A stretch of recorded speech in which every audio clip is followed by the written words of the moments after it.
Okay, good morning and welcome to the hearing of the Ad hoc on COVID-19 Recovery and Neighborhood Investment Committee. Today is Wednesday, June 17th. We will be taking public comment prior to our discussion on today's agenda. So, Mr. Clerk, can you go ahead and please announce the call-in number? I'm sorry, call the roll before you do that. Okay, Madam Chair. Councilmember Nuri Martinez. Present. Councilmember Herb Wesson. Here. Councilmember Karen Price. Councilmember Hill Cedillo. Present. Councilmember Micho Farrell. Present. Councilmember Karen Price. Present. Everyone's in attendance, Madam Chair. All right, thank you very much. Mr. City Attorney, can you go ahead and explain our speaking rules? Sure. Thank you, Madam Chairwoman. To members of the public calling in, when it's your turn to speak, please state which of the agenda items you'd like to speak on. You have 1 minute per item, up to 2 minutes total. Because this is a special meeting, there will be no general public comment. We will tell you when your time is up. When speaking on the agenda items, you must be on topic. Our goal is to get through as many speakers as we can. If you're not speaking on topic, or if we cannot tell whether you're on an agenda item, you'll get one brief warning from the chairwoman or from me. If you do not immediately get clearly on topic or stray off topic again, the chairwoman will cut you off and you will forfeit the rest of your speaking time, and we'll move on to the next speaker. We will take 25 minutes total of public comment. Finally, for members of the public calling in to speak, as soon as you hear someone address you, you are live in the committee meeting. If you're also listening to the committee on your computer, channel 35, or other device, please turn down the volume on those devices immediately. There's a several second time lag between the live meeting and the broadcast on those devices, and it will be very confusing if you continue to listen on those devices. Thank you, Madam Chairwoman. Thank you. Mr. Clerk, do you want to go ahead and read the call-in information? Yes, or the Madam. call-in number, I should say? Yes, Madam Chair. The audio for this meeting is broadcast live on the internet at lact.org/government/follow-council-committee-meetings. The live audio can also be heard at 213-621-2489 or 818-904-9450 or 310-471-2489 or 310-547-2489. Members of the public who would like to offer public comment on the items listed on the agenda should call 669-254-5252. Again, that number is 669-254-5252 and use meeting ID 161-829-4030 and then press pound. Press pound again when prompted for participant ID. Once admitted into the meeting, press star 9 to request to speak. Okay, very well. And can I go ahead and, prior to taking public comment, I'm going to ask Emily from the CAO's office to read into the record the recommendations for item number 1. Good afternoon. This is Emily Zan-Cervantes from the Office of the CAO. The recommendations are that the Council, subject to the approval of the Mayor, 1, allocate $100 million of the COVID-19 Federal Relief Fund to the COVID-19 Emergency Rental Assistance Subsidy, or ERAS program. 2, authorize the Housing and Community Investment Department, HCID, to provide program oversight to implement the COVID-19 ERAS program and conduct a public outreach campaign to inform city residents about the availability of the program to prevent displacement due to the economic impacts of the current coronavirus outbreak. 3, request the City Attorney, in consultation with HCID, to amend City Ordinance Number 186605, which created the Emergency Rental Assistance Subsidy Program Fund, or Fund, for the purposes of receiving and dispersing monies to support the ERAS program, to allow a grant of up to $1,000 per month or $2,000 per household to be dispersed to qualified renter households under the ERAS program.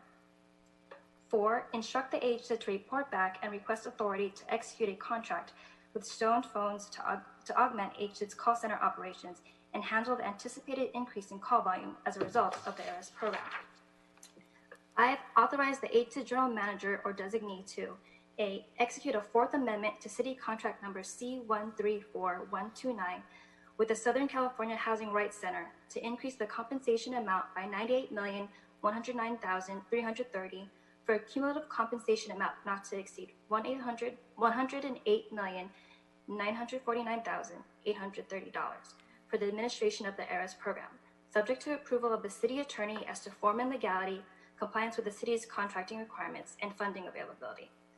B. Execute amendments to increase the compensation amount by $62,500 for each of the 16 Family Source Center contracts for a total of $1 million to provide enhanced services to eligible households under the ARIS program, subject to approval of the city attorney as to form and legality, compliance with the city's contracting requirements, and funding availability.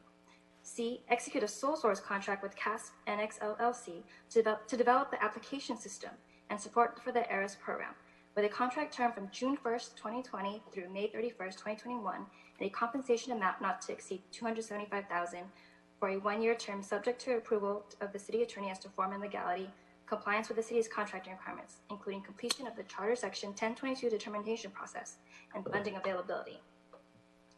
D. Execute a Fourth Amendment to City Contract C130642 with Safwick Incorporated to provide systems development and support for the ARIS program and increase the compensation amount by $135,000 for a cumulative compensation amount not to exceed $4,310,106, subject to approval of the city attorney as to form and legality, compliance with the city's contracting requirements, and funding availability.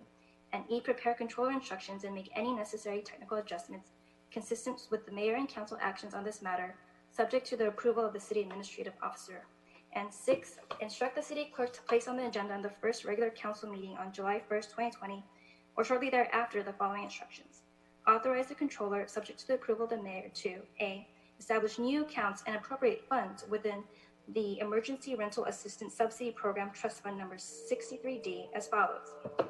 An account for CD3 totaling $150,000, an account for Council District 5 totaling $50,000, an account for Council District 6 totaling $1 million, an account for Council District 9 totaling $150,000, an account for Council District 10 totaling $150,000, an account for Council District 12 totaling $100,000, an account for Council District 13 totaling $1 million, and an account for Council District 14 for $500,000, and citywide ARIS donations for $1,988. B. Establish new accounts and appropriate funds within the COVID-19 Federal Relief Fund number 63M as follows. An account for the citywide ARIS grants, which is $95,348,330. Funding, an account for the Housing and Community Investment Department for $128,081. An account for reimbursements of general fund costs, $82,089. An account for the Family Source Centers, $1 million. An account for technical contracts, $470,500. An account for the call center and outreach contracts, $210,000. An account for program administration contract as a grant, $2,761,000, for a total of $100 million of COVID-19 federal relief funds for the ARIS program. C. Increase appropriations in the amount of $111,375 in fund number 100-43, account number 1010, salaries general. Increase appropriations in the amount of $16,706 in fund 100-43, account number 6030, and E. Appropriate donated funds upon receipt to account number 43T143, the Emergency Rental Assistance Subsidy Program, Trust Fund number 63D. And those are all of the recommendations from the City Administrative Officer's report. Councilwoman Chris Espinosa from the CLA's office.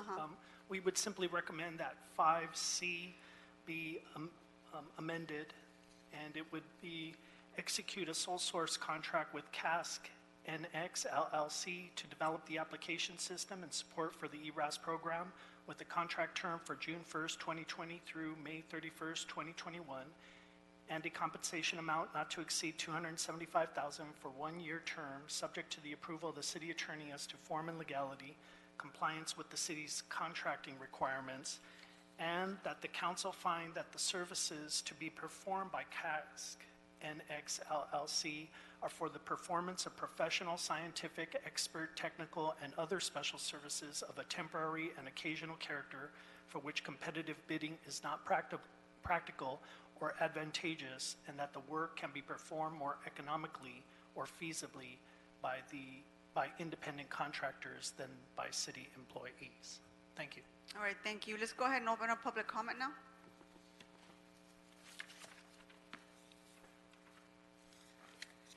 Please state your name and the item you would like to speak on. Hi, my name is Steve Ducey. I'd like to speak on items number 1 and number 3, please. You have 2 minutes. Go ahead. Great, thank you, Council President and Committee Chair. I know that this is a really hard situation for you all because the federal government response has been so tepid, and there isn't as much money available right now as there absolutely should be. I think it's incredibly important that we spend this money in the best way possible. Particularly for item number 1, I think it's vital that we do everything that we can to make sure that the people that we're bailing out with rental assistance are people who are actually deserving of it. A way that I think that we can get at that is that we need to make this means tested on the landlords, not on the tenants who are actually asking for relief, because ultimately what we're asking for is we're asking for money to be going to the landlords to pay off the debt that's been accruing for folks who've been unable to pay. But they should not have to prove, the tenants should not be the ones who have to jump through hoops to prove that they need this money. It should be the landlords the ones who have to jump through the hoops to prove that they need this relief, and to make sure that we're not funneling money to corporations that just simply don't need it. For item number 3, with regards to homelessness, obviously we want to be investing as much as we can in permanent solutions. These should not be Band-Aids or things that are just going to be temporary solutions. And I think it's incredibly important that, we try to invest as much money as we can in actually, developing things like community land trusts, things that are going to actually have permanent ripple effects in communities, so that we don't have the kind of thing like we had in 2008 where, the market crashed and the Blackstones of the world came in and bought up all this property and are now siphoning that money out from communities. Let's try to find the folks who have been most impacted and actually give them the power to, say, purchase distressed multifamily properties that they are currently living in, so that they can actually have a permanent solution against homelessness. And I also want to make sure that no essential services are given to LAPD. We saw this happen with the bridge housing. The essential services that were opened up around bridge housing sites were just, overtime for police officers to enforce LAMC 4118D and 5611. Thank you. Thank you so much for your suggestions. Please state your name and the item you would like to speak on. My name is Rhonda McMillan, and I'd like to speak on item number 2. You have 1 minute. Go ahead. Good afternoon, and thank you for the opportunity to speak. My name is Rhonda McMillan, and I'm the Vice President and Chief Corporate Affairs Officer for Neighborhood Housing and Services of Los Angeles County, or NHS. NHS has a 35-year history of serving families with financial education, affordable lending, and neighborhood redevelopment. NHS is often called upon in times of crisis, and we are ready to respond to the neighborhood revitalization work that is required for recovery.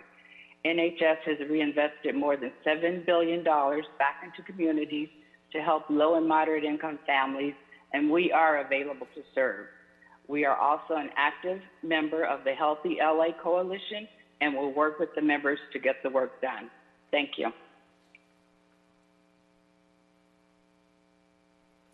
Please state the item you would like to speak on.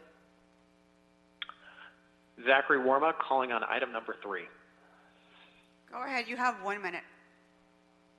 Good afternoon, council members. My name is Zachary Warma, Public Affairs Specialist with Downtown Women's Center. And on behalf of our entire organization, I'm asking for your support of Agenda Item 3, the creation and eventual funding of a citywide homelessness recovery roadmap. In order to meet the evolving needs of women experiencing homelessness during the COVID-19 pandemic, Downtown Women's Center has stepped up as a service provider through Project Roomkey, and we currently provide services for 59 women living in Project Roomkey units. It is absolutely essential that the thousands of Angelinos who secured more stable shelter during the pandemic exit to permanent housing solutions, and that the city, in concert with the county and LAHSA, has robust plans in place to ensure the safety of the most at-risk unhoused Angelenos. We want to thank Council President Martinez and the other authors of this motion for their leadership on this issue, and we urge swift approval of this motion. Thank you so much. Thank you. Please state your name and the items you would like to speak on. Hi there. My name is Maybe a Girl, pronouns she, her, and I'd like to speak on item number 3. Good afternoon. Go ahead. You have 1 minute.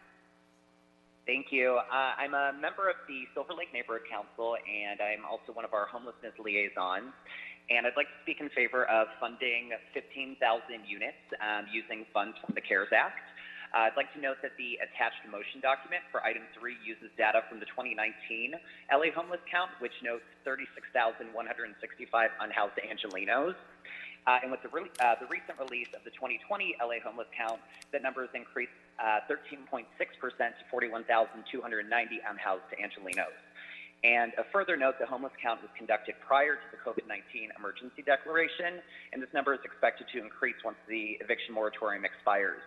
So please act quickly to ensure these 15,000 units are funded, and I encourage you to defund LAPD and adopt the People's Budget LA for additional funding for housing justice. Black Lives Matter, and I yield my time.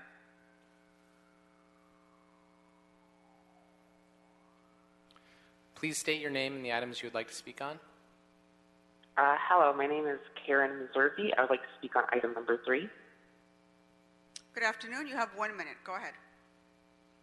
Yes, I am a trans woman who has previously been homeless in Los Angeles.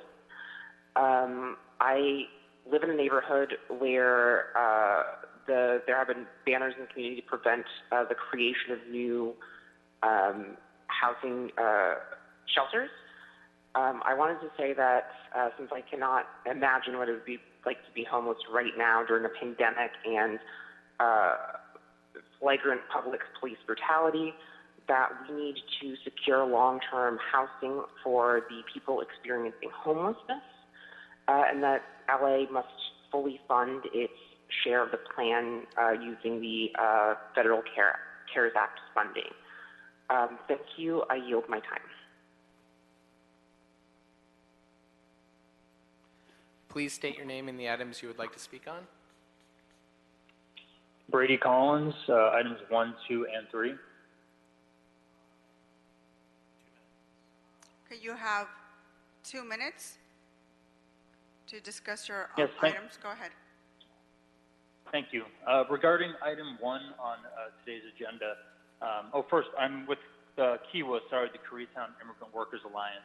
And regarding item 1, it's crucial that the program avoid bailing out Blackstone and other corporate landlords, so rent relief subsidies should be tied to the conditions recommended by the Right to Counsel Coalition. Regarding item number 2, I urge the council to ensure that residents and community-based organizations like Kiwa participate in the creation of the city's Economic Recovery and Neighborhood Investment Plan.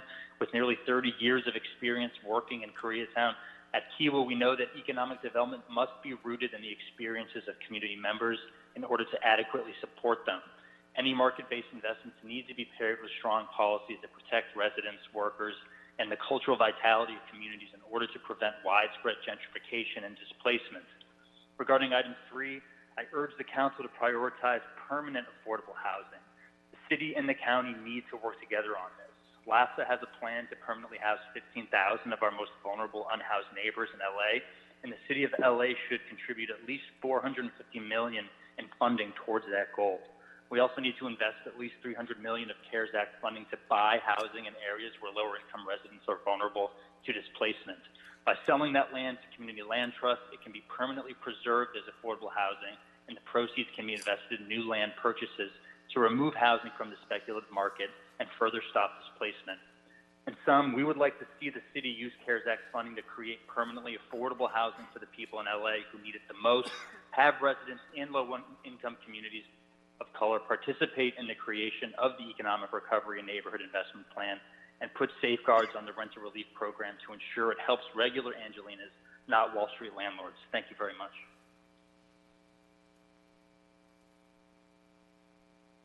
Please state your name and the items you would like to speak on. Damian Goodman, Crenshaw Subway Coalition, and Liberty Community Land Trust, items 1 and 2. You have 2 minutes. Good afternoon. Go ahead. Thank you, Madam President and committee members. With respect to item 1, I think, to put it bluntly, the goal should be to support black renters, not black stone. We have to means test the landlords, and we should require the landlords who are basically receiving the subsidy through their tenants to perform well. There is a good list through the Right to Counsel Coalition of recommended conditions that should come with these dollars. With respect to item 2, as we look for ways to deploy these relief funds, we should see a minimum of $300 million directed toward long-term affordable housing solutions so that mission-aligned CDCs and community land trusts can move quickly to acquire distressed apartments and single-family homes. CLTs, of course, so these homes can be permanently deed restricted for affordable housing. And we have to recognize that while that is the goal, that many might not yet have the capacity to move as quickly as deployment of these funds require. But we do have good CDC partners that have experience with this, like Neighborhood Housing Services. Also, just have to end by saying, while we know that COVID-19 impacts all people, the pain is being disproportionately borne by Black people.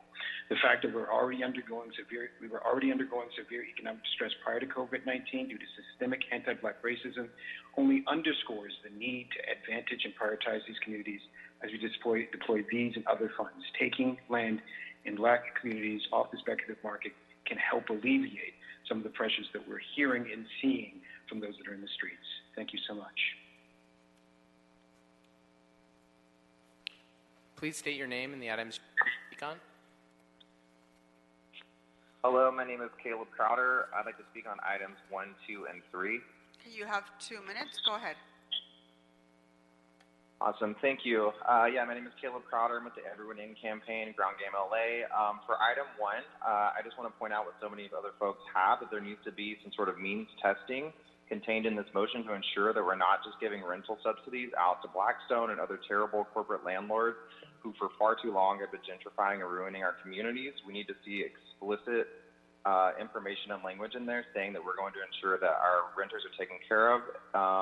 For item number 2, I just want to urge the council to make sure that we are bringing folks who are actually impacted to the table. We want this to be a participatory process where folks who are in impacted neighborhoods and communities, we're talking about Black communities, brown communities, indigenous communities, who are affected by all these economic fallouts, are actually brought into the fold. That way we can actually stop gentrification and invest in existing businesses and invest in the residents that are in those communities. This can come in the form of land trusts, investing in nonprofits, all sorts of things. We need to end speculative markets and make sure that we're creating communities and housing in those communities that are actually good for them. For item number 3, I would really love to urge the council to support a homelessness COVID-19 plan right now. LAFA has already laid out a plan that would basically identify 15,000 units for our most vulnerable folks in LA. I think this is a really great opportunity. There's already been funds, as we've mentioned on this call, and you folks have mentioned on the council. We should at least contribute $450 million in funding. We will be going to the county as well too, but we really need you folks to step up and do your part and make sure that we're having a proper investment in the 15,000 units that we need. There was a promise made months ago. We'd love to see this council make good on that. Thank you.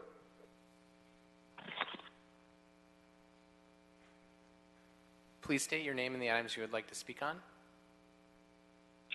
Hi, my name is Laura Raymond, and I'm commenting on items 1, 2, and 3. You have 2 minutes. Go ahead. Thank you, Council President. I'm the director of ACT LA. We're a coalition of 37 housing justice organizations. We urge City Council to prioritize CARES dollars to address the housing and homelessness crisis, which we all know will be compounded by the economic devastation caused by COVID-19. Regarding item 1, we urge rent relief subsidies to be tied to conditions recommended by the Right to Counsel Coalition. Regarding item 2, we want to ensure this plan explicitly aims to invest in struggling neighborhood, small businesses, and residents. And we strongly support a detailed affordable housing acquisition plan that some of our members, such as SAGE, NHS of LA County, and others have worked on and submitted to your offices. As NHS called in today to say they're ready to be a hub for bold affordable housing acquisition plan and are ready to meet the deadline tied to these dollars. This plan proposes to use $300 million of CARES funding to buy and permanently preserve at-risk affordable housing through land trusts and nonprofits. This would be targeted to properties in communities of color that are vulnerable to displacement and Wall Street speculators. It's a crucial plan to avoid a repeat of the loss of affordable homes we saw after the 2008 recession. Again, our members are ready to go and can scale this quickly in the required time frame. Regarding item 3, we urge investment in LASA's plan to permanently house 15,000 of the most vulnerable unhoused people in LA County. The city and the county should work together to address this crisis immediately and commit a share of federal relief dollars to this effort. Thank you.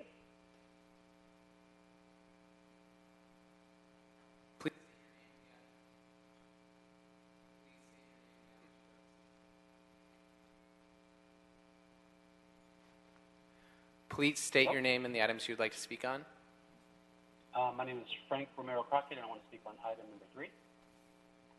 Okay, good afternoon. You have 1 minute. Go ahead. Hi, my name is Frank Romero Crockett, and I'm in Council District number 14. I'm part of the Everyone In campaign and United Way of Greater Los Angeles. I'm calling as a concerned resident because of what we see with our homelessness crisis, especially during the COVID-19 crisis. So it's a crisis on top of a crisis. But talking specifically about the CARE dollars and the federal funding, we need to earmark some of that money directed towards the 15,000 plan to house our oldest and most vulnerable unhoused neighbors. We know that the county is moving forward aggressively on this permanent housing plan, and that the city should do its part in earmarking these CARES funding toward this plan to make it a reality. Because this is an opportunity to, at this moment, end senior homelessness, again, for our most vulnerable and oldest unhoused neighbors. So, yeah, we urge the council to move forward on that and earmarking those dollars. Thank you. I yield my time. Thank you. Please state your name and the item you would like to speak on. Good afternoon. My name is Anita Nankunda. I'm looking to speak to agenda item number 3. Go ahead. You have 1 minute. Okay, thank you. Essentially, I would like to second the thoughts of Connor and Frank R., the previous speakers that were with Everyone In. We are looking to urge the LA City Council to make sure that the City of Los Angeles utilizes the full fund for their share, or for its share of the plan to house 15,000 vulnerable neighbors, homeless neighbors of ours, from the CARES Act funding. We really need to look at this as very urgent, as everybody understands, and to make sure that the 15,000 units that already identified are actually filled as soon as possible. And to do that, we need to utilize the funds that are already available and execute the plan in place. Thank you. Thank you.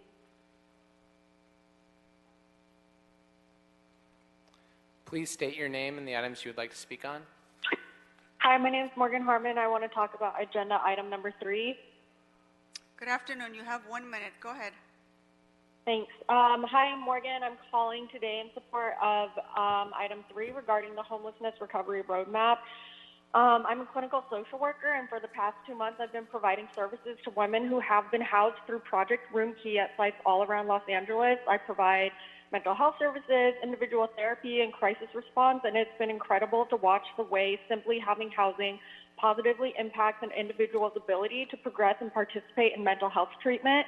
It's critical for the city to come up with a plan and then fully fund that plan to ensure that the thousands of the most vulnerable population who have been provided more stable shelter during the COVID-19 pandemic do not wind up back on the streets. We cannot give them this temporary stability only to rip it away from them again. I ask you to please support item number 3 today and then make sure that it passes when brought to the whole council. Thank you. I yield my time. Thank you.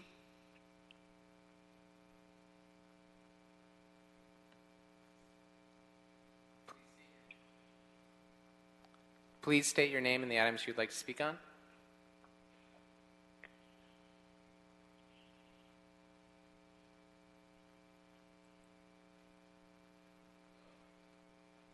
Hello? Please state your name and the items you'd like to speak on. Hi, my name is Olivia, and I'd like to speak on item 3. Good afternoon. Yes, you have 1 minute. Go ahead. Please support We need to secure safe, long-term housing for the 15,000 people experiencing homelessness in LA who are most vulnerable during the pandemic. The City of LA must fully fund its share of the plan using federal CARES Act funding. Also, Black Lives Matter, defund the police, adopt the people's budget. I yield my time. Thank you.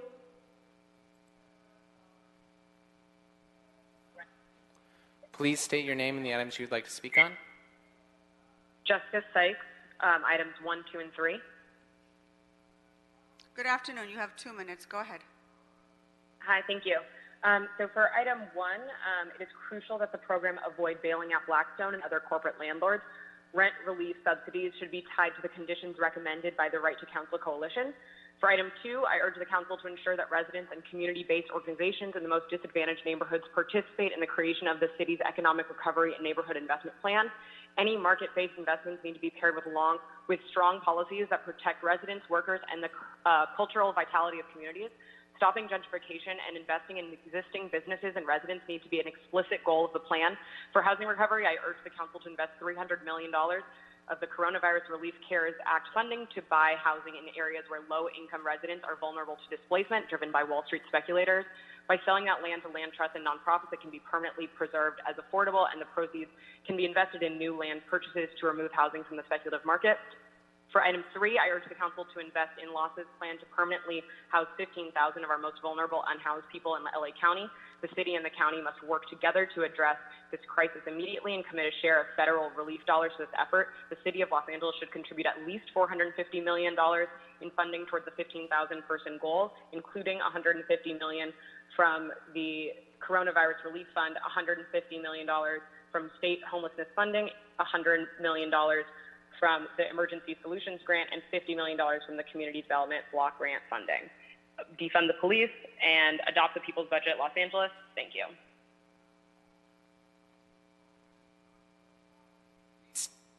Please state your name and the items you'd like to speak on. Yeah, hi, my name is Peter Clune. I'd like to speak on 1, 2, and 3. Good afternoon. You have 2 minutes. Go ahead. Yeah, I'd like to start just echoing what has been said by everyone supporting the Right to Counsel Coalition. It really is important that you make sure that relief here actually goes to serving renters, and providing real, permanently affordable solutions, not paying landlord profits. So whatever you could do to make sure that this money isn't just a pass-through into the hands of renters for a brief moment and then just going right to landlords and corporate owners. Predatory landlords are ready to take advantage of this crisis, and you need to be able to beat them to the punch. Additionally, you guys need to step forward. You need to cancel rent, build preserve affordable housing, ban all evictions, pass a right to counsel for everyone facing evictions, make sure nobody in LA has to pay more than 1/3 of their income and rent going forward, create permanent affordable housing, move past 3,600 people from Project Room Key, get it up to 15,000, make sure everyone there in that program gets permanent housing.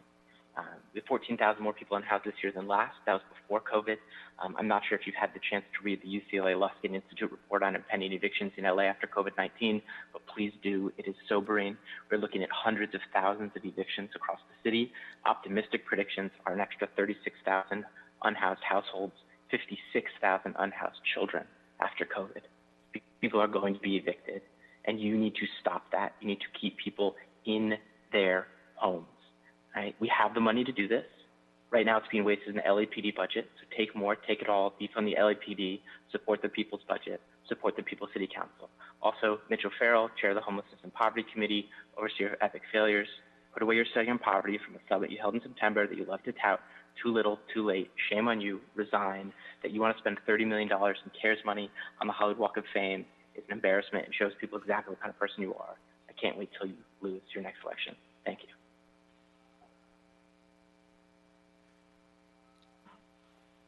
Please state your name and the items you'd like to speak on. Hi, my name is Noreen Ahmed, and I'm speaking on agenda item 3. Good afternoon. You have 1 minute. Go ahead. Hi, I'm calling thanks to the advocacy of everyone in. I'm a homelessness co-chair for the Northwestwood Neighborhood Council.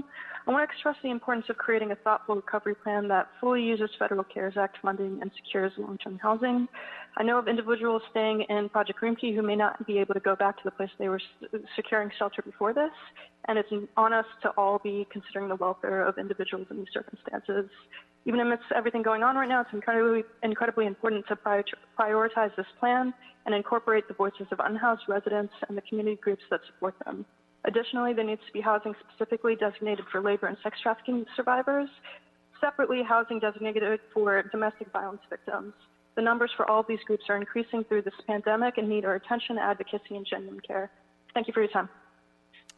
Thank you. And members, that's going to conclude public comment for today's ad hoc committee meeting. Members, I'd like to take items 2 through 7 on consent unless anyone has any questions or comments on items 2 through 7. Madam President, if I could, I wanted to speak on 3 just briefly. Okay, give me just a second. So I'm going to go ahead and move without objection items 2 and 4 through 7 on consent. Let's go ahead and take up item number 3. Go ahead, Mr. Weston. Before you do that, let's make sure the clerk can read item number 3 into the record, and then we can go ahead and have you speak on that.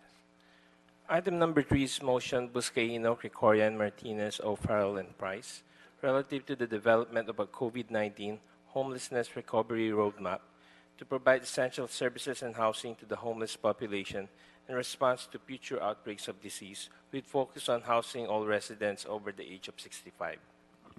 Go ahead, Mr. Wesson. Thank you very much, Madam President. And I just have to say that the public comment today that has come in where it relates to this committee meeting, I think has been really pretty spot on. But as we're going through our agenda items, item 3 in particular, I think it's important for us to remember the communities that were being gentrified pre-COVID-19. We just can't lose sight of that.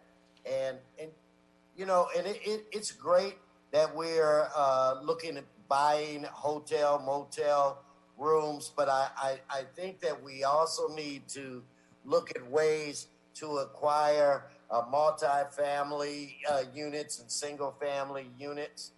It was mentioned today by a couple of speakers partnering with groups like NHS, which has a long history of, you know, not only acquiring property, but preparing people for home ownership, and also to partner with these community land trusts. So I don't know how to say that, but if there's a way that we could amend that kind of language into that item, I think it just gives us more flexibility, and it's the right way to go. So that's my 2 cents on that item, and I hope the other members agree. So, Mr. Weston, I couldn't agree with you more. So if you want to go ahead and make that amendment, I will go ahead and second it, and so we can add this to the report. Okay, well, I would add that we look to work with a partner with established CDCs and nonprofits, and that we incorporate community land trusts as well moving forward in this direction. Okay, and I'm going to go ahead and second that. Purchase Mr. homes Price? and multi-units in communities that are suffering from rapid gentrification. Thank you. Mr. Price? Thank you, Madam President. I'd like to just second that that comment. Councilman Weston is correct. There are a number of other organizations that have history, track record, and commitment in this space, and we'd be remiss if we did not involve them and encourage them.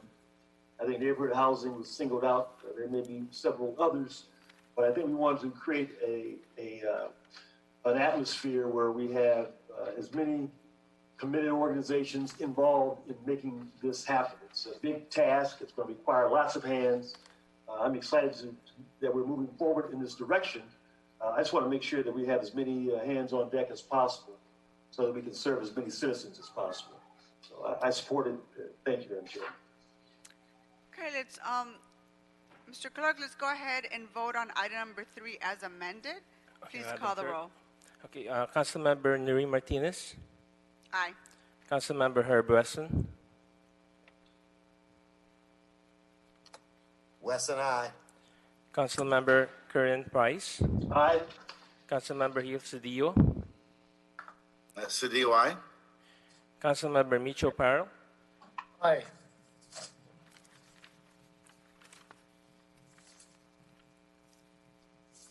It's all approved, Madam. All right, thanks. So passes unanimously. Yes, Madam. Thank you. Let's go ahead and move on to item number 1. We have HSID staff here to walk us through their report, and HSID and the CAO staff to answer any questions. So why don't you go ahead and read item number 1 into the record. Yes, Madam Clerk. Madam Chair. Motion Martinez, O'Farrell Wesson, Los Angeles Housing and Community Investment Department and City Administrative Officer to report relative to the allocation of the COVID-19 Federal Relief Fund to the COVID-19 Emergency Renters Relief Program. Okay, thank you. So we can get started with Mr. Rushmore Cervantes, who's the General Manager of HSID. I thought I saw him earlier. Just want to make sure he's still with us. I am here. I thought it'd be best that you don't see me, but that's fine. Either way. We're happy to see you. Yeah. Why don't you go ahead and get us started? Certainly will. Thank you for that, Madam President. Good afternoon, members of the committee. I'm joined this afternoon by Abigail Marquez, Anna Ortega, as well as Marcela de Shirley, who can answer any questions you may have. This is a big moment for the city as we move forward with this report. What you have before you are a series of recommendations. You've heard the amendments made earlier at the beginning of the committee meeting, which we concur with. But basically, it's going to enable and authorize HSID to implement this program as we're going to describe here shortly. As has been discussed, the Los Angeles City Emergency Renters Assistance Subsidy Program will provide temporary rent subsidy for tenants in the city of Los Angeles who are unable to pay their rent due to circumstances related to the COVID-19 pandemic.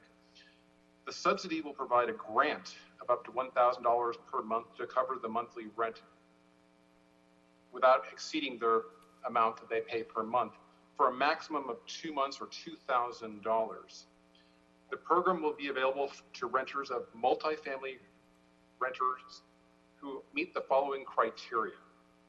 They are residents of the city of Los Angeles, households that have suffered a loss or reduction in income due to COVID-19, and households with an annual income at or below 80% of area median income levels prior to the COVID-19 crisis. And it's important to note that of the 860,000 plus renter households in the city of Los Angeles, approximately 69% or approximately 590,000 are at that 80% area median income or below. So based on these AMI levels, we've crafted a program that will allocate the fund to the most needy households in accordance to the percentage of the renters. So we propose that 50% of the allotment be allocated for residents with 30% AMI or below, 25% for households with 50% AMI and below, and then the remaining 25% for 80% area median income and below. And as you've heard the testimony, the rent subsidy will be paid directly to the tenants, landlords, on behalf of the tenants. And again, this is a grant that does not have to be repaid. And what's important also, we recommend that the funding be utilized in a prospective manner. In other words, paying the rent forward. Because as we know that the tenants do not have to pay rents right now, and they will have up to a year to repay those arrearages. So the intent of these dollars is to ensure that they have a place to stay when they receive these dollars. Furthermore, the landlords are going to be obligated to a couple of key provisions. One, they cannot increase the rent for 12 months. They cannot charge any interest or late fees, and they cannot evict a tenant during the emergency declaration. Now, I think it's also important to note that I've heard a lot of discussion about we should do means testing on the landlords. But I just wanted to give the committee members a bit of information. When we looked at the overall multifamily housing stock in the city of Los Angeles, the number of buildings with 4 units or less represents 68% of the multifamily housing stock. Take it a step further, 10 units or less. That represents 87% of the multifamily housing stock in the city of Los Angeles. So by and large, if you defined mom and pop size apartments, you're looking at 85% or 87% of the overall multifamily housing stock that would be addressed by this. Furthermore, if we were going to address the means testing of the landlords, it would not be fair to those tenants that happen to live in an apartment that wasn't owned by a mom and pop individual. So this is going to provide an equitable fashion for the tenants. Remember, this is for the tenants, and they do not have to repay it on a go-forward basis. So I think that's important to note. So what you have before you here now, collectively, we have about $103 million, and with that, we anticipate we could assist approximately 50,000 households through this program. It's also important to note that the city, through the leadership of the council president, created the Los Angeles Emergency Renters Assistance Fund to accept donations to supplement the city's initial investment to offer this much needed assistance. So as the donations come in, we'll increase the program funding and help more households. And to those that are listening, would like to help this cause, they can donate by simply going to the website hcidla.lacity.org, and it can take you right to that website platform where you can make a donation. Lastly, we anticipate launching this program in the first week of July. So with that, I'm now going to turn this over to Ana Ortega, who will go over the program details, including the application process as well as the outreach. Ana? Thank you, Mr. Cervantes. Welcome, Ms. Ortega. Good afternoon, Council President and Council members. So thus far, we've invested considerable resources in the development of an online application and case management system. As Mr. Cervantes says, we're anticipating a launch in July, and with a 5-day application period, 24/7. And then right now, if everything goes smoothly, that would be July 6th through 10th. Then we would have a random lottery to select the applicants who will be assisted on July 13th. The application will be accessed via the HCID website. We've increased server capacity in order to handle the anticipated demand. The applications will only be accepted from LA City residents. The system will be able to disqualify non-city applicants. For residents, renters who are unable to access an online application, we are prepared to intake their applications through a call center. Negotiations are still underway for that, but in addition to that, we have augmented our internal hotline capacity. The system that we're building will, or have built, I should say, will have the capacity to sort applicants by council districts and their AMI levels.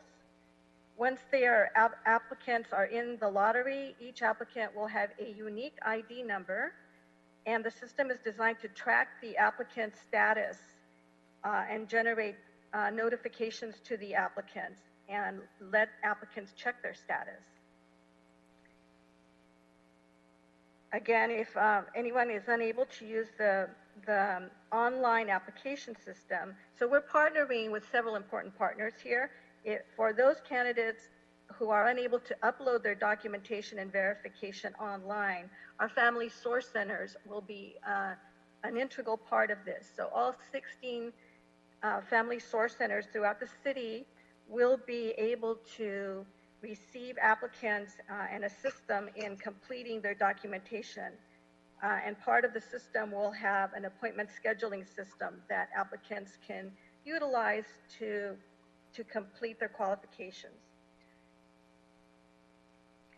The Housing Rights Center is our main contractor that will be the fiscal agent and process payments to the landlords, as well as landlords' acceptance of the program rules. The plan right now is to process the first 1,550 payments in July if possible per the council district district distribution. But by August, we'll be processing approximately 4,000 applications a week, or 16,000 a month. The program will provide subsidies over approximately a 12-week period as applicants and landlords are notified and submit their documentation. So we're anticipating that rent payments will be for the months of August and September, September and October, or October and November. As part of the outreach plan, we anticipate that in advance of the launch, we'll be working with our landlord partners and tenant partners, community groups, and of course the council offices. We've also been working closely with the mayor's communications team to prepare to get the word out about the program. HSID and our public information director is planning a robust social media campaign. Some funds are allocated in our recommendations for this, which will include outreach to Spanish and Korean media and press to provide information about the program. The application will be able to be filed in multiple languages. So that is kind of a brief summary of how we see it working. Once again, we do concur with the modifications and recommendations from the CAO. Okay, Mr. Cervantes, anyone else? That's it for now. We're here to answer any questions you may have about the various components of the program that we've outlined for you. Okay, I do have a few questions, but let me get started with my colleagues. Colleagues, are there any questions? Mr. Price? Yeah, thank you, Madam President. This is an important program. I'm just proud to be associated with it. And special kudos to staff for putting this together so quickly. Question, so what are we going to be requiring in terms of documentation, either for loss of income or other status? Anna, you want to address that? Right, so we will be wanting to have documentation of applicants' income. They'll probably have that for, am I audio? Yes. Okay. Yeah, we can hear you. They'll probably have that for their 2019 income. So we are looking for their income. We're also, we'll be looking for, well, what was the rent on March 1st? There's a variety of methods by which applicants can prove their income. We'll also be looking for, have they been affected by a reduction in income due to all of the various reasons associated with the COVID emergency. Yeah, so how, for example, give us some idea, what's proof of that? 2 different stubs or a note from the employer? What else could someone? This is Marcella from the housing department. So documentation that could be provided could be also a layoff letter from an employer, pay stubs or bank statements to prove loss of income. Could be a denial letter of any kind of unemployment insurance, SSI, any medical expenses related to the COVID-19. Those are some examples to prove the need due to COVID-19. And also they have to be resolved before they go into the pool. Is that correct? Well, they have to indicate on the initial application what the economic impact is. So that's the pre-qualification process. So if they're randomly selected, then they're going to have to prove to us that that is a true statement. Okay. And then several offices have made contributions to this fund, ranging from $50,000 up to $500,000. How are these allocations going to be included? Right. Well, and Councilman Wu will earmark those dollars for those council members that had set monies aside. So we ensure above and beyond the $100 million that was brought in, as well as those dollars that come in through the donation website that I mentioned earlier. So those dollars that you generously offered, as well as your colleagues, some of your colleagues, those will go to your respective council districts. And then finally, you mentioned the special outreach to Korean press, Spanish press. I encourage you also to touch base with the Black press, a number of community newspapers that serve the black community, and we'd be remiss if we didn't make sure they got information about this program in a way that helps them communicate to their leaderships as well. Certainly, Councilman, and I will say this furthermore on the outreach, because a lot of the emphasis is actually obviously on the renters who are unable to pay their rents right now, but we're obviously also going to work with the Minority Apartment Owners Association as well as AGRI, Apartment Owners Association of Greater Los Angeles. They represent most of the mom and pop property owners in the city of Los Angeles. So by virtue of reaching out to them, we're going to try to reach out to those that are in most need as well on the property owner side as well, so that perhaps we can have those property owners encouraging their tenants to apply as well. So we just don't see it as a one-side outreach. We see it as both sides of the house trying to collectively get the resources out to not only the tenants that need it the most, but potentially getting it to those landlords that are also, paycheck to paycheck due to their circumstances as well. But the application comes from the tenant, yes.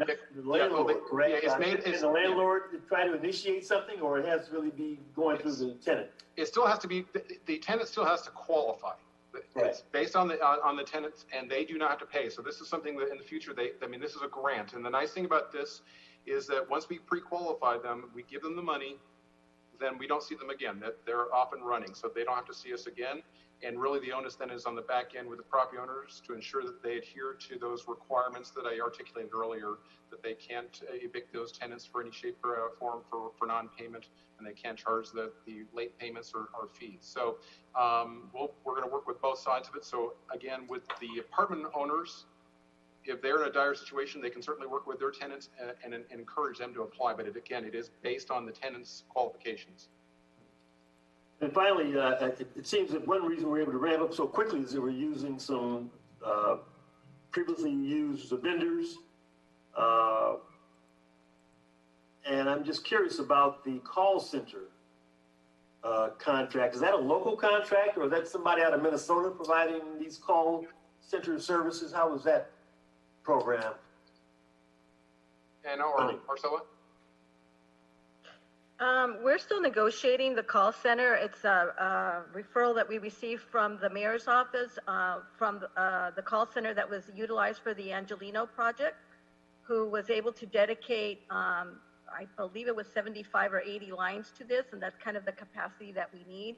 But frankly, that piece is still the piece that we need to firm up the contract and coordinate. Well, yeah, I think it would be desirable if we could find some local, a local organization that can provide some local jobs on this effort. I think would be important, if possible.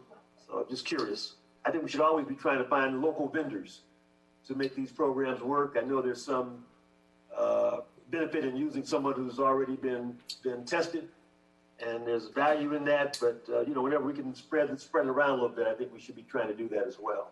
That seems like a call center or something like that. Yeah, Councilman, that's a good point. And what Anna's referring to as far as the experience we had with the Angelino card, that application opened up for a 3-day period. And within 3 days, we were overwhelmed. The first day, it crashed the system. We learned quickly, we were able to fix the problems. But within 3 days, for basically a $10 million initial start of that program, we had over 450,000 applications. So as you can possibly imagine, with the sheer number of dollars that we're going to be looking to allocate and trying to spread the money as far as possible, at 2 months, at $1,000 per resident for 2 months, that's potentially 50,000 people we can help. So that's, and of course, we're going to get calls beyond that. So the reason why we went with that is because they were able to solve that problem for us, but doesn't necessarily mean that we can't look for other options over the next couple of weeks, but just try to help to augment them as well. Well, it's going to be an important program, and obviously we want to get the money out. And so anything that expedites processing, I think, probably takes some priority over trying to support a local business. But I just think it's important that we keep that in mind as well. Right. Thank you. Thank you, Okay, thank you. Chair. Mr. O'Farrell? Thank you, Madam Chair, and thank you, HSID, for putting this program together and putting all of the elements in place to help lift it off the ground, so to speak. And a couple of questions. When will renters be able to apply for this program? When will we be up and running for the application process? We're looking. We're looking at July 6th, and the application period will go for 5 days. Okay, for 5 days, beginning July 6th. And imagine that it's only a 5-day application period from beginning to end? Correct. Not to be revived again at any later time? That we feel... Well, Councilman, we'll see, because based on prior experiences I mentioned with the Angelino card, we were inundated with applications. Not all of them qualified, of course, but we'll go through that process. And if we go through exhaust our list, and we can certainly open it up again. And also, as we get additional dollars coming in through the fund, perhaps we can open up again. Okay, and then I'll get to that in a second. In terms of media outreach, please include Armenian and Filipino media. There are widespread and consistent ways that news and information is administered in each community. So please include those two communities in your media outreach. And then one question about the rules or regulations that the landlord will have to agree to. One concern I have is you mentioned that for as long as the emergency order is in place, once a subsidy has been granted to help a renter pay their rent, that they cannot be evicted as long as the emergency order is in place. Does that mean that they could be evicted before the 12 months in terms of what the city has enacted for repayment of rent? Or could you... I can elaborate on that, Councilman. So as an example, if you were unfortunate enough to lose your job or became underemployed and were unable to pay your rent, you cannot be evicted right now. This rental assistance we want it proactive, because what will happen is it'll pay the rents on a go-forward basis. Because just because the COVID-19 period is ended, the crisis has ended, doesn't mean that you all of a sudden actually have a job and you're going to be able to start paying rent right away. So the idea is that this will help you as we come out of COVID-19. You have a soft landing. You've got a portion of your rents being covered in the advance, and any arrearages that you were unable to pay, you still have 12 months to pay. Because there'd be no reason for us to give you money for back rents if you don't have a job now to pay your rent come next month. So right. That's why we want to forward commit the rents now, so that you're covered for the next 2 months, and then you can figure out what your repayment option is. And those that are fortunate enough to be able to get this grant, they should work with their landlords to make sure they come up with a fair and decent repayment plan. Right.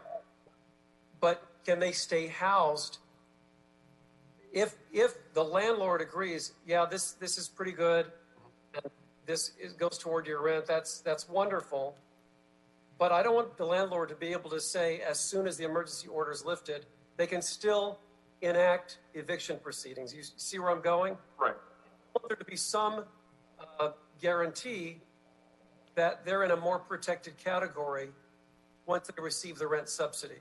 Well, correct me if I'm wrong, Anna, but as far as I understand, Councilman, I understand the concern, but once the COVID-19 crisis is over with,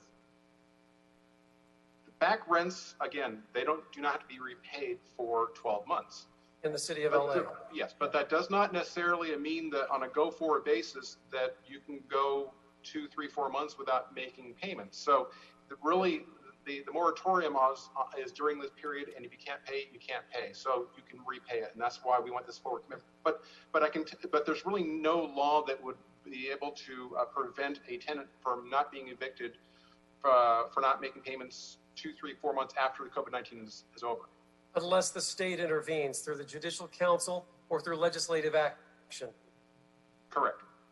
And so, expanding on something that you touched upon earlier, we know there's a $25 billion Senate bill that seeks to accomplish what we're doing with this $100 million fund. So it's incumbent upon all of us elected officials to keep up the upward pressure so that bill is reconciled and that fund is created to then contribute to what the system that we're establishing with this process. Right. And yes, you are correct, Councilman. I do want to touch on something because I think it's important for the elected officials to understand that this is a great program. This is going to be the largest in the country. We're leaders in trying to solve this issue. I think it's very important to note, though, and you've heard this discussion before, that on the heels of COVID-19, for those that are unfortunate enough to not be able to get a grant, or even if they do get a grant, they don't have a job, we're going to need an eviction defense program, and we talked about how this would be under the umbrella of that. Now, under a traditional eviction defense program, this would not be the way we would allocate the monies. This is to get the money out as quickly as possible. No questions asked, $1,000 cap, boom, boom, boom, here you go. But on a go-forward basis, we're going to need something in place because there's going to be a lot of questions from both landlords and tenants once COVID-19 is over with to ensure that we can answer those questions both legally as well as through outreach and making sure that we don't see a lot of cases going to the courts. We need to be able to address it in the front end. It's much cheaper to address these issues in the front end and have some mediation between hired attorneys to work with the landlords or just advocates to be able to negotiate something. And I think it's really important that we have that in addition to the resources, but we're going to need something to be in place certainly after COVID-19 is over as well, because that's going to be a critical piece. Mm-hmm. Absolutely. All right. Thank you. You're welcome. Mr. Cedillo? Thank you, Madam President. Let me begin by thanking HCID for their incredible professionalism during this difficult time period. And at this particular moment, it gives me confidence that we'll be able to meet this challenge as we go forward. Let me suggest a couple things. So one, we're looking for partnering with the department on workshops in our community, working with the tenant protection groups that we have in our community. I'd like to put that out there initially. Two, you know that our district and many of our districts have large immigrant populations. Many of them work in an informal economy, whether it's street vendors or, as they say, day laborers or people working under the table. Don't have that same degree of verification in terms of their income, so we're going to have to look at some self-verification and just acknowledge the reality that we know that's evident right in front of our very eyes, that we have a very large industrious working poor community as the foundation for LA's economy, and we're going to have to take them at their word, and so we're going to have to figure that piece out. Again, I share with my colleague, Mr. O'Farrell, we have a very rich Filipino community, so we're going to need outreach in Tagalog, but my district will also need outreach in Spanish, Korean, Chinese, and Vietnamese, and so that is something we're going to want to work with the department on. And then again, along the same lines, that this is a transition and it's a very noble act on the part of the city. But we also have to look to more resources, both from the state. We need to look at policy actions as we come out of this period, and also look to the feds. And that means we're going to have to, again, look at the various programs and bills that are in the Senate, the HEROES Act, so that we can replenish. Basically, this is a initial step or pilot for our efforts to protect tenants in the city, but we're going to have to replenish those funds with funds from Washington to make sure that we can stabilize our housing situation as then we continue to both work our way out with the economy and build the affordability that's essential for our city to continue to thrive. So I thank you, Madam President, and I thank Mr. Cervantes and his department for their efforts in working with us, the council. Thank you. Thank you, Mr. Cedillo. I have a couple of questions, Mr. Cervantes. So what are the steps that the department has taken to make sure that the application website is ready to meet the demand once we launch it? That's probably one of my biggest fears in doing something this big.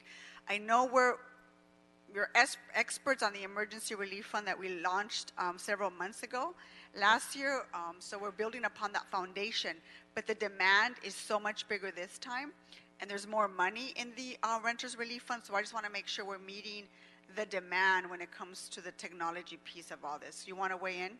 Sure. And, in the daily conversations we had with your staff, that was one of the top questions. And to the greatest extent possible, we feel like we are well positioned to be able to accommodate this. And again, learning from our experiences from the Angelino card, we've expanded the call center, but also the capacity of the platform to be able to withstand the sheer volume of applications.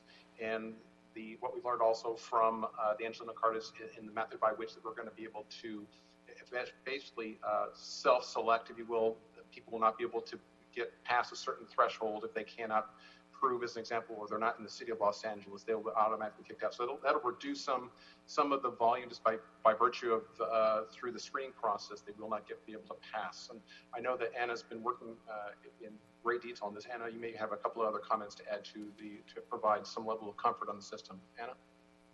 Actually, Marcella's the one that's worked most intently on this. I know that we've augmented capacity through Amazon, so we've really looked at what happened with the Angelino card and have worked very closely with our system staff to expand the capacity. Marcella? Yeah, we've extended the bandwidth of our website since the application will be on our department website. It will be the first thing. Once it's live, it will be on our front page. So we've extended the bandwidth to handle millions of users to access without it freezing up.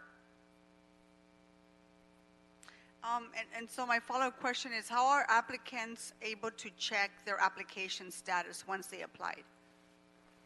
Yes, so, just by the sheer volume of people that I'm going to predict are going to want to apply for this, I just want to make sure that that also doesn't, there's no breakdown in communication, but it also doesn't weigh our actual system down. It doesn't crash our system. Yes, so every application that is submitted, they will receive a unique application confirmation number. So after the application period ends, if they don't receive a phone call or an email, depending what they provided to us, they will be able to use their unique application confirmation number to check the status of their application. And how do we ensure that only the city residents are applying? I know the need is enormous, but this fund is only for residents of the city of Los Angeles. So the application has been coded with City of LA addresses. So if you put in an address and it's not within the City of LA boundaries, you will not be able to submit the application. And the last question I had, so I know we have to disperse of this money by December 13th. We have to spend it. How are we making sure that we meet that deadline? My understanding is we have to spend this CARE Act's money by December of this year. Right. So the plan is that we'll start hopefully at the end of July, but that the bulk will be August, September, and October, and we're planning to spend it all by the end of October. That gives us November for any cleanup or follow-up. And yeah, we're planning to have it done by November, and then in December, we would just be doing status reports. So if we're doing 16,000 a month, that's 48,000. So that's the bulk of them. Okay. Mr. O'Farrell, did you have a follow-up question? Go ahead, sir. Thank you, Madam Chair. So, Rushmore, you mentioned it's a lottery system. And so for 5 days, the application process will be open. So it's not like the very first person who applies gets first dibs if they qualify. That's correct.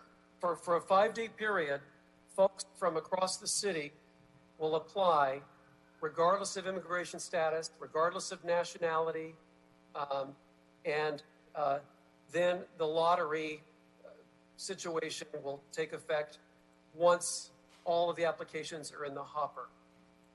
What I'm really concerned about is to make sure that everyone has a chance, once they've heard about it through your media outreach and your social media outreach and everything else, and especially folks who are going to need to use our family source centers, how we can drive them to the source centers in advance so that they can work with their caseworkers at these source centers so that they definitely get in their application. Because it sounds like all the applications need to be done online. So some people are going to need assistance, and they're going to need a caseworker to help them. I want to make sure that they don't hear about this for the first time on July 6th, and then they lose out because of the demand. In other words, so since it's a lottery system, we can make sure that advance sort of arrangement can be made for folks who computers and even an email address is a challenge. Right. I want to make sure that no one who has technical challenges or is part of the digital divide is not at a statistical disadvantage from getting in on this resource. Right. Certainly. We're utilizing the Family Source Centers primarily, Councilman, to help those that are fortunate enough to be selected to be able to assemble and provide their proof of residency, income, things of that nature. That period of time during the 5-day period when you can apply, of course, we're going to blast it wherever we can. We'll work with the council president, the mayor's office, everyone we possibly can to get the word out to apply. Thereafter, a lot of the hand-holding that you're referring to, it could be through the Family Source Centers as well. Well, certainly, domestic violence shelters, every outlet that we work with, youth source centers, workforce centers, all those, we can make sure we're advertising that so they are aware that this upcoming 5-day period is coming. Thereafter, really the hand-holding is going to be really on the back end with verification of those documents that we referred to. But we've certainly thought about this, and we're utilizing our network of Family Source Centers to a whole new level that that they were already embedded in our respective communities, and even more so now. And it's interesting because they had their cohort of clients, and that is now expanding through originally the Angelino card, and it'll continue to expand, obviously, through this great program we're discussing this afternoon. Right. Well, thanks again, Rushmore, and thanks for all of your work and leadership. Absolutely. Thank you, members. I just want to thank again HCID and HRC and your staff for working so hard in preparation of this report. As we begin to reopen the economy and people are going to get back to work slowly, they're still trying to figure out their finances. So it's important for all of us to make sure that families and our residents in Los Angeles are able to access this program as soon as possible so they can begin to pay their rent. So thank you very much. You're welcome. I want to go ahead and, without objection, approve the recommendations in the CAO report. Okay? So with the slight change that the CLA office provided for us. So without objection, that will be the order. Members, there aren't any other items on our agenda, so our meeting is adjourned. Thank you very much. Madam Chair, since there's an amendment, would you like me to call the vote? Councilmember Nuri Martinez. Councilmember Herb Wesson.